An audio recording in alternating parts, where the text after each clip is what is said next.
मनसेचे नेते अविनाश जाधव यांनी आज ठाणे महापालिका मुख्यालयात आले असता माध्यमांशी संवाद साधलाय। यावेळी विधानसभेला आम्ही एकटे लढलो, तीन पक्ष आमच्या विरोधात लढले, 30-40-70 हजार मतदान महाराष्ट्र नवनिर्माण सेनेला विधानसभेला झालेले आहे। हे झालेलं मतदान हे आमच्या एकटाच आहे, तीन पक्ष मिळून झालेलं नाही। प्रभागात आणि वॉर्डात आमची जी काही ताकद आहे ती दिसून आली आहे, असं वक्तव्य मनसे नेते अविनाश जाधव यांनी केलंय।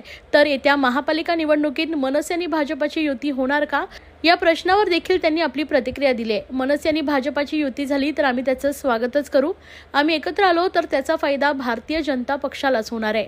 राजसाहेब ठाकरे महाराष्ट्रातील मोठं नाव आहे, त्यांना भेटायला अनेक जण जातात, मागचं विसरून आता पुढे जायला हवं। बाळासाहेबांना उभं राहायला देखील 37 वर्ष लागली होती, त्यामुळे आम्हाला देखील घाई नाहीये। तर संजय राऊत शिवसेना पक्ष घेऊन डुबतील, महापौर कोणाचा बसेल हे वेळ ठरवेल। 400 पार हे जसं अंगाशी आलं होतं तसं महापौर हे अंगाशी येऊन देऊ नका, अशी विनंती देखील मनसे नेते अविनाश जाधव यांनी केली आहे। तर वेगवेगळ्या माध्यमातून महिलांना सक्षम करा, लोन द्या, त्यांना सक्षम करा, पैसे देऊन त्यांना हतबल करू नका, असाही टोला मनसे नेते अविनाश जाधव यांनी लगावलाय। तर समृद्धी एक्सप्रेसने जर प्रवास करायचा असेल तर तो टोल द्यावाच लागतो, यावरही त्यांनी प्रखर आपलं मत व्यक्त केलं आहे। मला असं वाटतं की विधानसभेला 3 पक्ष एकत्र लढले, तीन पक्ष एकत्र आमच्या विरोधात लढले। एका बाजूला शिवसेना, राष्ट्रवादी काँग्रेस आणि भारतीय जनता पक्ष, आणि दुसऱ्या बाजूला शिवसेना, राष्ट्रवादी काँग्रेस आणि काँग्रेस, असे तीन पक्ष एकत्र लढत असताना महाराष्ट्र नवनिर्माण सेना आम्ही एकटे लढलो।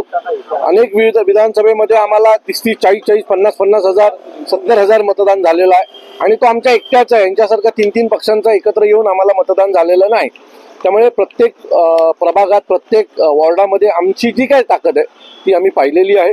बऱ्याचशा प्रभागात महाराष्ट्र नवनिर्माण सेनेला जवळजवळ 5-5, 6-6, 7-7 हजार मतदान आहे, आणि 7-7 हजार मतदान जर आम्हाला एक प्रभागात असेल तर निवडून येण्यासाठी जो मतदान लागतो तो बऱ्यापैकी आमच्याकडे आहे। पुढील 2-4 महिने अजून आम्ही मेहनत करू, आणि त्या ठिकाणी महाराष्ट्र नवनिर्माण सेनेचा उमेदवार निवडून येण्यासाठी जो काही प्रयत्न करावा लागतो तो आमच्याकडनं केला जाईल। पुढील नजीकच्या काळात सन्माननीय राजसाहेबांच्या प्रत्येक प्रभागवाईज बैठका होतील, शहरावाईज बैठका होतील, आणि सन्माननीय राजसाहेब कशा प्रकारे महानगरपालिकेला सामोरे जायचं याच्या बाबतीतलं कानमंत्र आमच्या सर्व महाराष्ट्र सैनिकांना देतील। मनसे आणि भाजपा युती होईल असं देखील गेल्या आठवड्यापासून चर्चा सुरू आहे, आनंदाची गोष्ट असेल। मनसे आणि भारतीय जनता पक्ष जर युती झाली तर आम्ही त्याचं स्वागतच करू, कारण मागच्या निवडणुकीतच आमची युती होईल असं बऱ्यापैकी चिन्ह वाटत होते, परंतु काही कारणास्तव ते झाले नाहीत, आणि आम्ही एकटा लढलो, आमच्या ताकदीवर लढलो। भविष्यात देखील जर आम्ही एकत्र आलो तर त्याचा फायदा भारतीय जनता पक्षाला देखील होणार आहे, कारण विधानसभेत जर तुम्ही पाहाल तर अनेक ठिकाणी महाराष्ट्र नवनिर्माण सेना एकट्या लढल्याचा फायदा हा शिवसेनेला पण झाला आणि बीजेपीला पण झालेला आहे। सो बघूया नजीकच्या काळात कशा प्रकारचे निर्णय होतात। आशिष शेलार असतील, मोहित कंबोज असतील आणि महापालिकेच्या निवडणुकीत मला असं वाटतं की राजसाहेबांना भेटायला सर्वच नेते जातात, अनेक जण त्यांचे मित्र आहेत, आणि महाराष्ट्रातलं एक मोठं नाव आहे राजसाहेब ठाकरे। त्यामुळे आज आशिष शेलार मंत्री आहेत, मोहित कंबोज भेटायला गेले असतील, तर मला असं वाटतं की सन्माननीय राजसाहेबांना भेटायचा प्रत्येकाला अधिकार आहे, आणि त्यांच्याकडून महाराष्ट्रातल्या विविध विषयांवर त्यांची चर्चा झाली असेल। मला ते नवीन नाहीये, आशिष शेलार अनेक वेळा सन्माननीय राजसाहेबांना भेटायला गेलेले आहेत। सर, पाहायला गेलं तर शिवसेनेकडनं देखील शिंदे गटांना बोललं जातं की मनसेमुळे देखील आमचे काही उमेदवार पडले। योगेश प्रधानांचं म्हणणं आहे की एकत्र यावं, मात्र त्यांनी आमच्या नेत्याबद्दल बोलू। मला असं वाटतं की आता मागे जे झालं ते विसरून आम्हाला पुढे जायचंय। जर युतीसोबत जाता आलं तर आनंदाची गोष्ट आहे, आणि त्यामुळे मागचं आम्ही सगळं विसरलेलं आणि नवीन सुरुवात केलेली आहे। भारतीय जनता पक्ष युतीमध्ये महाराष्ट्र नवनिर्माण सेना जर आली तर त्यांची देखील ताकद वाढणार आणि आमची देखील ताकद वाढणार। काळामध्ये ज्या त्या युती जी आहे एकनाथ शिंदेमुळे तुटली होती, त्याविषयी काय वाटतं? खरंच काय नेमकं कारण असं होतं? मला वाटतं याच्या बाबतीत या कुठल्याही बैठकीत आम्ही कोणी उपस्थित नव्हतो, त्यामुळे सन्माननीय राजसाहेब ज्या वेळेला या बाबतीत मेळावा घेतील आणि त्यावेळेला बोलतील त्यावेळेला ती भूमिका स्पष्ट असेल।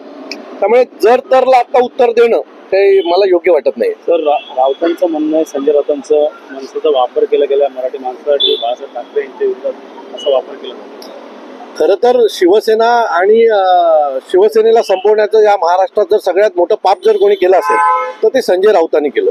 2019ला ज्या पद्धतीने अभद्र युती त्या माणसांनी केली आणि काँग्रेस सोबत गेले, त्याच दिवसापासून शिवसेनेची उतरता काळात सुरू झाली होती।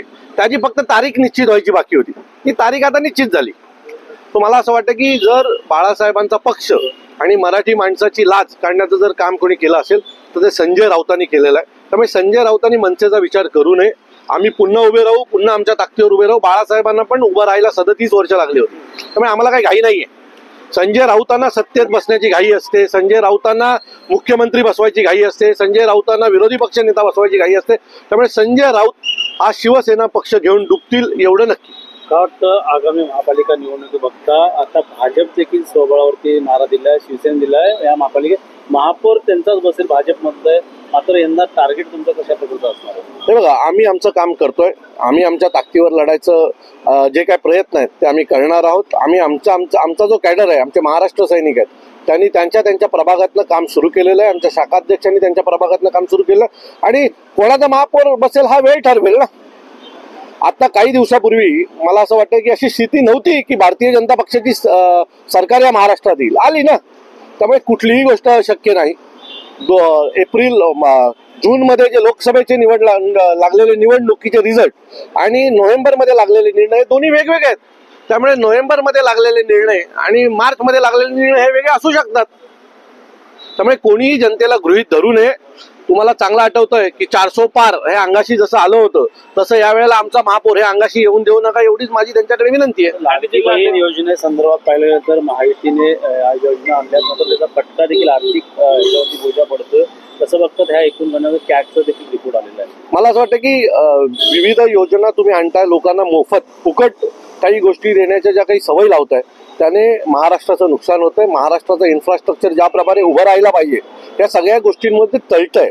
महिलांना रोजगार द्या, व्यवसाय द्या, त्यांना विविध स्कीम द्या, त्यांना त्यातून लोन द्या आणि त्या लोनच्या द्वारे त्यांना त्या सक्षम करण्याचा प्रयत्न करा. हे तुम्ही पैसे देऊन त्यांना हातबळ करता एवढं निश्चित. तर राज्याकडे पैसा भाजपचे ते असे म्हणाले होते की आगामी काळामध्ये ठाणे महानगरपालिकेवरती आमचाच महापौर बसेल, परंतु मनसे आणि भाजप झाले तर मनसेचा महापौर असेल का? नाही, माझं मत आहे की आम्हाला लढू द्या. आता आम्ही आमच्या ताकदीवर लढण्याचा प्रयत्न करतोय.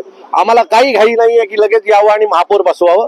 मी पुन्हा सांगतो, 400 पार जसं झालं तसं कृपया भारतीय जनता पक्षाचं महानगरपालिकेत होता कामा नये. कृपया डोक्यात त्यांनी हवा घालून घेऊ नये, कारण ही जनता आहे, तिला सगळं माहिती आहे. त्यामुळे पब्लिक है सब जानती है. तुम्ही मला असं वाटतं गृहीत धरू नका. पुन्हा माझी विनंती आहे.